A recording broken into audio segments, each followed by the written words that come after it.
Alam mo, kung hindi man ako yung para sa'yo, okay lang. Kasi ako, ginawa ko ng lahat. Minahal kita, pinahalagahan kita, at ikaw yung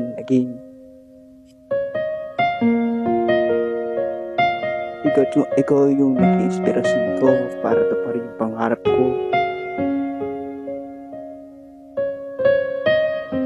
Talagaan naman kita, di ba?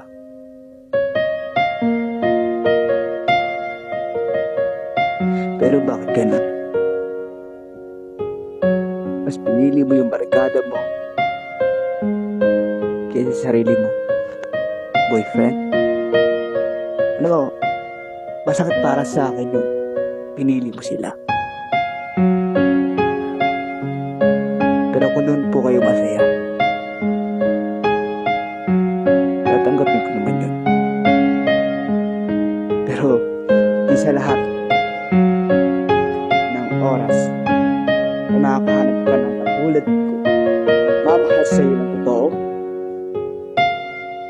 Kung ang dati yung sibuyas iniiyakan ng pag ginagayan, diba?